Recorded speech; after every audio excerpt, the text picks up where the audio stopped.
আজকে আমি ফুলের রান্না করছি।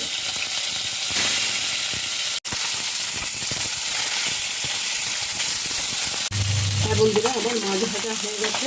আমি এবার মাছটাকে তুলে নেব। আমি এই টমেটো দিয়ে দিলাম। টমেটোটা একটু ভাজা ভাজা করে নেব। টমেটোটা আমি সাইড করে নেব। আমি কালো জিরে আর সাদা জিরে ফোড়ন দেব, আর এতে দুটো শুকনো লঙ্কা দিয়ে দেব।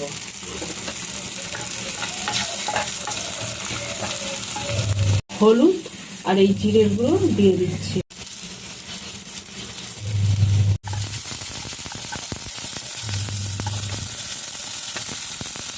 হাত ধুয়ে জল দিয়ে দিচ্ছি। হাত হলো ভালোবাসার ছোঁয়া, হাত ছাড়া আমাদের চলে না।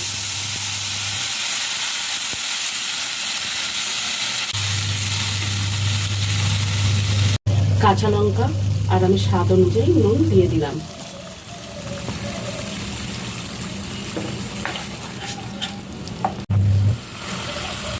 হ্যাঁ বন্ধুরা, আমি এই মাছ এবার ছেড়ে দিচ্ছি। এটা ফলই মাছ। আমি এইভাবে রান্না করলাম, আমি জানি না কিভাবে করতে হয়, আর অন্যরকমভাবে করা যায় কিনা আমি জানি না। আপনারা কমেন্টে আমাকে জানাবেন এই মাছটা আর কি কীরকমভাবে বানায়। আমি যেরকম জানি সেইভাবে করে আপনাদের দেখালাম। আপনারা কিন্তু অবশ্যই বন্ধুরা আমাকে কমেন্টে জানাবেন এই মাছটা কিভাবে রান্না হয়।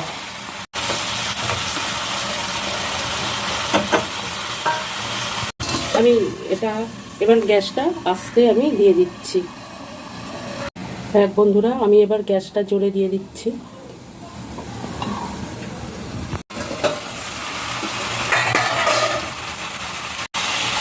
মাছটা হয়ে গেছে, আমি এবার তুলে নেব।